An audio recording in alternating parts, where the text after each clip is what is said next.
Hello everyone, this is module 3 and in this module we'll understand about legal research and writing. So it is important to have an effective legal research, right? For making a good memorial. There should be memorial writing techniques you should know to make it effective. And how should you write a legal opinion? It should be structured and what should be the approach. It should be clear and concise in language. We'll understand further in the module. So legal research is the foundation of any legal argument, opinion, or document. It involves identifying relevant legal principle, cases, and statutes that support a legal position, how to approach case law and statutes. So how, basically understand the legal question. Before diving into research, clearly define the legal issue at hand. Identify relevant statutes. Start with primary source such as legislation, regulation, and constitutional provision. Read the barrett first, then analyze interpretation by courts.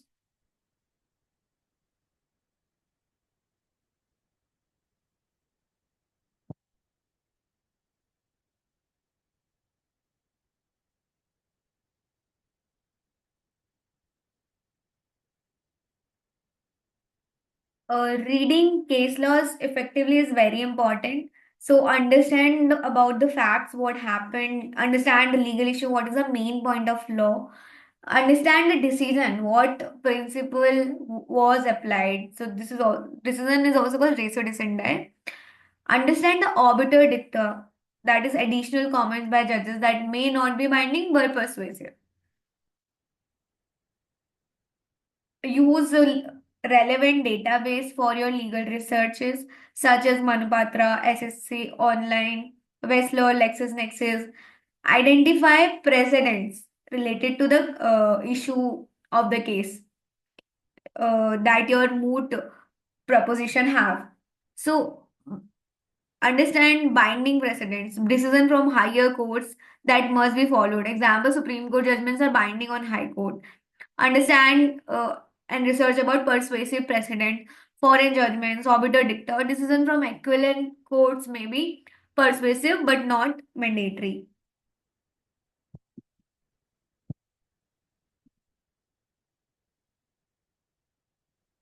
Understand about overruled versus distinguished precedent. So if a later court decision contradicts a precedent, the earlier one is overruled.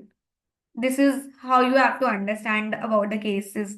This is the analogy. So if the facts differ, but the legal principle is consider the case is distinguished. This is the concept of overruled versus distinguished precedents. Understanding judicial interpretation.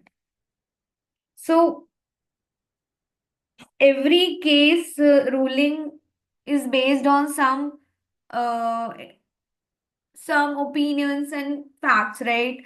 And when it comes, it is important how do you interpret it. Let's understand literal interpretation. So words are given their plain meaning. Example, Keshwanand Bharti versus State of Kerala, 1973. Understand about harmonious construction.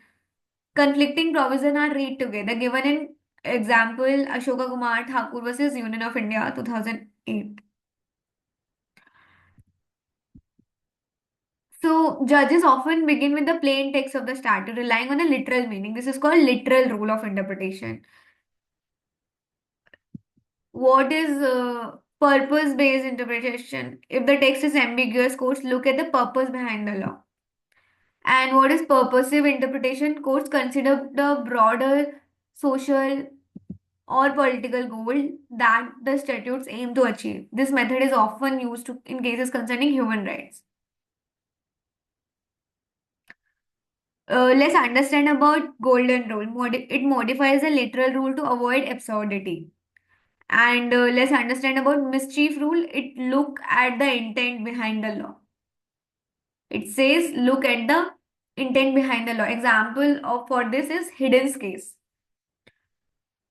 Now we'll moving on to memorial writing techniques. So, a memorial is a structured legal document submitted in litigation or arbitration. It must be persuasive and well researched. How you should formulate argument, we'll understand. So, understand the legal basis. Every argument must be backed by statutes, case law, and legal principle. Logical structure is basically use IREC method always. Issue first, rule then, application then, and last conclusion. This is the format you should follow. So issue is identify the legal question of in the case. Rule state the relevant laws that is applicable in the case. Application apply the law to the facts. How the laws is being applied in the applied to the facts. Conclusion summarize the argument. Whatever you have mentioned, just summarize it. That is the conclusion. Counter argument anticipate the opposing side arguments and refute it logically. Use with all the reasoning. Do your counter arguments. Give all the applicable laws in your argument, mention it, and with a logical reasoning, reply. So, next is balancing legal research and advocacy. Avoid overloading with cases. Pick a few strong precedents rather than flooding with irrelevant cases. Okay, use persuasive language instead of it. It is obvious that always use the honorable court. In this case, whatever your case mentioned, held that this is how you have to uh, use your language while presenting your case. Be objective. A memorial should present legal reasoning, not emotional appeals. Okay. Common mistakes that you should avoid. The first is plagiarism.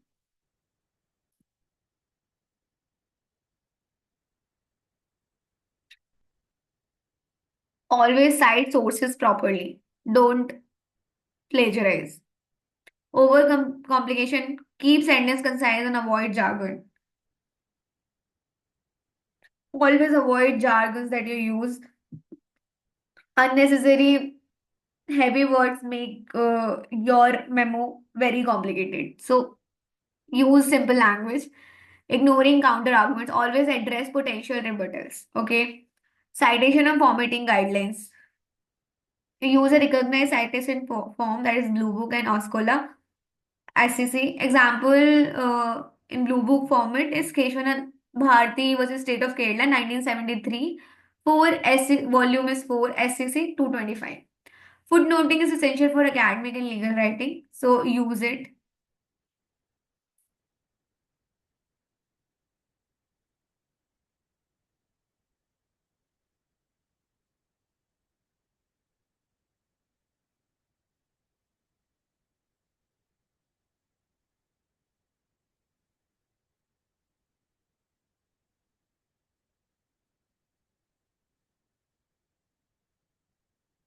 So, what is a legal opinion? A legal opinion is a formal document that provides an informed analysis of legal issue based on statutes, case law, and other relevant legal sources. It is often used to advise clients, interpret the laws, or address legal queries.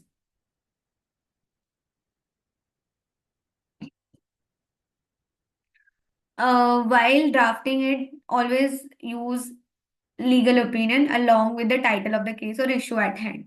For example, legal opinion act on the interpretation of Section 20 of the Arbitration and Conciliation Act 1996. So, this is how you have to frame things.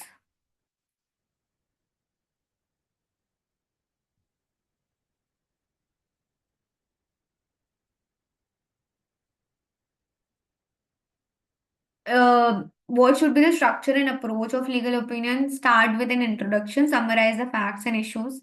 Legal analysis, apply statutes, case law, and reasoning, and then conclude. Provide a clear, actionable recommendation. The language should be clear and concise. Avoid ambiguous terms. Example, instead of the law suggests that use under Section 34 of the Arbitration Act. An award may be set aside on the grounds of.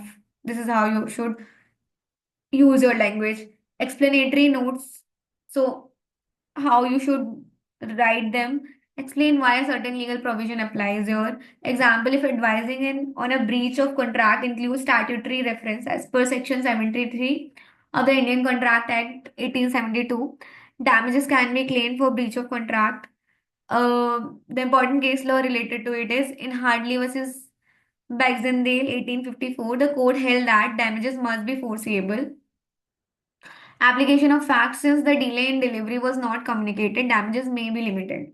Conclusion, legal research and writing require precision, clarity, and logical structuring. By mastering case law interpretation, persuasive writing, and proper citation, you guys can develop strong legal arguments and effective document can be framed.